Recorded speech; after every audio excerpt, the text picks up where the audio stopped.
everybody, Tracy here, and I have Soraya with me today.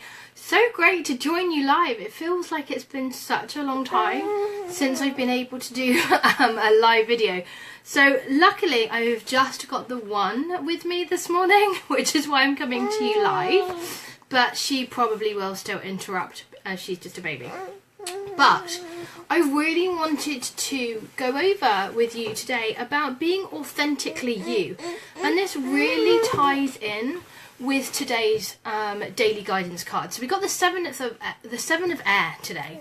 It's a really great card. It's one that encourages you to be truly you, to not be confined and constrained or having the constraints of programming, whether that's through conditions of and beliefs of when you've been growing up, so the things that have been ingrained in you from parents, grandparents and other relatives, right the way through to different circumstances. Hi to whoever's come on, please do leave a comment in below so I can say hi to you personally.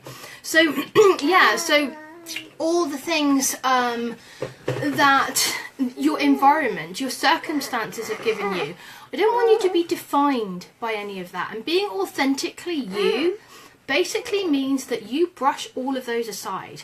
But to be able to brush them aside, you need to recognize them first.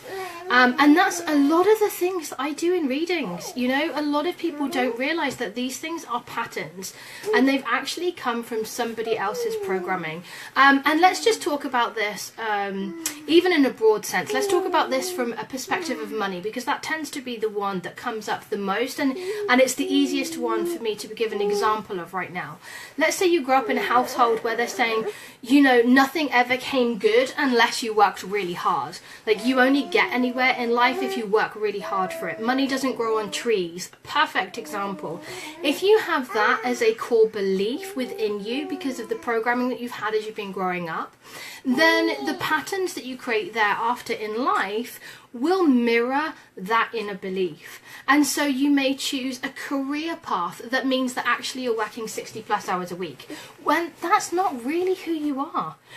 Being authentic to yourself, let's say that you've always wanted to work at home in and around your children, and actually you wanted to work part-time but have a full-time income, and you've not managed to do that. Those belief patterns will have kept you stuck. So being authentically true to yourself can be so scary because it means going against everybody else. It means going against the grain. It means going against people that might not understand the pathway that you want to take. And honestly, I can tell you from personal experience that that's what I've had to do. You know, I was practically different from the time that I was born. I wasn't what my parents wanted me to be. Even as a child, I didn't behave in the way that they wanted. I was much more inquisitive about life. I didn't kind of fit into their particular mould. And it wasn't until I was much older that I could really embrace that rather than thinking that there was something wrong with me. And I know that sometimes when people really want to follow their authentic path, that's what they believe, that they've got this belief that there has been something wrong with them because they haven't fitted what other people have expected from them. So I'm going to encourage you today to take that information from the Seven of Air, but also to be authentically true to yourself, no matter what that happens to be. And if you're stuck with that and if you want some answers, then contact me. You know, those are the type of things that we can cover within a session, whether that's through a reading, whether that's through coaching, we can discover that later on.